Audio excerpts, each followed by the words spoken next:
Assalamualaikum warahmatullahi wabarakatuh. Apa kabar anak-anak sekalian? Pak Jaka berharap semuanya dalam keadaan sehat walafiat, dalam keadaan senantiasa dilindungi oleh Allah Subhanahu wa taala. Baik, pada kesempatan kali ini 5 menit berkisah bersama Pak Jaka akan kembali menceritakan tentang kisah Muhammad sallallahu alaihi wasallam teladanku yang diambil dari buku ini nih. Ya.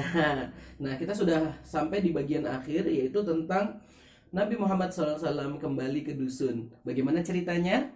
Nah, bila pada kesempatan yang lalu kita sudah menyimak cerita dari Pak Jaka, yaitu tentang bagaimana Nabi Muhammad mendapatkan seorang ibu susuan yang bernama Halimah Sadiah. Kemudian Nabi Muhammad dibawa ke dusun mereka untuk disusui atau disusukan dan dirawat oleh Halimah As-Sadiah. Maka hari ini kita akan melanjutkan kisahnya. Begini ceritanya. Halimah dan suaminya mengembalikan Nabi Muhammad kepada Aminah setelah 2 tahun. Alangkah bahagianya Aminah bertemu lagi dengan putra tunggalnya tersebut. "Lihat, kini engkau tumbuh menjadi anak yang tegap dan sehat," ujar Aminah sambil mencubit gemas pipi Muhammad yang masih bayi tersebut. Aminah memandang Halimah dan suaminya dengan mata berbinar-binar penuh rasa terima kasih. "Kalian telah merawat Muhammad dengan baik. Bagaimana aku harus berterima kasih?"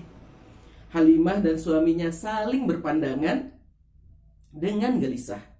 Sebenarnya mereka merasa berat untuk berpisah dengan Nabi Muhammad. Kenapa? Karena mereka sudah sangat menyayangi anak tersebut. Selain itu, sejak Muhammad datang, kehidupan mereka dipenuhi dengan keberkahan. "Kami cuma berharap, andaikan engkau sudi membiarkan anak ini tetap bersama kami hingga menjadi besar. Sebab aku khawatir dia terserang penyakit menular yang kudengar kini sedang mewabah di kota Mekah ini." Begitu pinta Halimah As-Sadiah.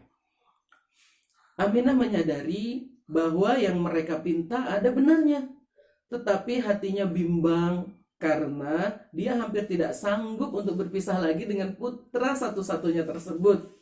Namun Abdul Muthalib datang. Bangga sekali dia melihat pertumbuhan cucunya yang begitu bagus di daerah pedalaman. "Aku ingin Muhammad kembali ke dusun Bani Sa'ad sampai dia berusia 5 tahun. Nah, begitu permintaan dari Abdul Muthalib sang kakek. Agar dia di situ belajar berkata-kata dan telinganya terbiasa mendengar bahasa Arab yang fasih, sehingga nanti dia akan mampu berbicara dengan kata-kata yang fasih pula."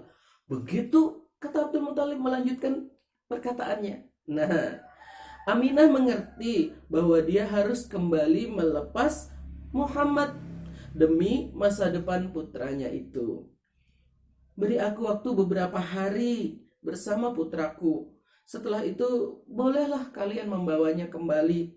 Begitu perkataan Bunda Aminah. Nah, anak-anak yang tersayang, akhirnya Muhammad pun kembali dibawa ke dusun Bani Sa'ad. Namun di sana Muhammad kecil mengalami sesuatu yang sangat mengguncangkan. Apakah itu? Nah, ini bagian akhirnya, yaitu pada saat peristiwa ada seseorang yang mendatangi Muhammad kecil yang berusia pada saat itu belum genap 3 tahun. Nabi Muhammad didatangi oleh seseorang yang seperti kakek-kakek gitu ya. Kalau di beberapa riwayat disebutkan seperti kakek-kakek, menyerupai kakek-kakek berjubah putih. Kemudian membelah dada Nabi Muhammad, membersihkan organ dalam tubuh Nabi Muhammad dengan air gitu. Nah, di dalam beberapa riwayat disebutkan bahwa itu adalah malaikat Jibril yang datang untuk menyucikan qalbu Nabi Muhammad. Nah, anak-anakku dirahmati Allah, peristiwa tersebut tentu saja menghebohkan karena disaksikan oleh salah seorang saudara sesusuan Nabi Muhammad. Nabi Muhammad pun dalam keadaan pucat pasi pada saat itu karena dadanya habis dibelah dan disatukan kembali oleh malaikat Jibril. Itulah peristiwa yang mengguncangkan pada saat itu. Nah, nanti pada saat beliau dewasa juga Nabi Muhammad akan mengalami kembali peristiwa itu, yaitu pembelahan dada dan pembersihan kalbu beliau. Nah, jadi anak-anak yang dirahmati Allah, itu saja kisah dari Pak Jaka pada kesempatan kali ini. Tetaplah semangat untuk menyimak kisah ini karena kisah Rasulullah masih berlanjut panjang ya.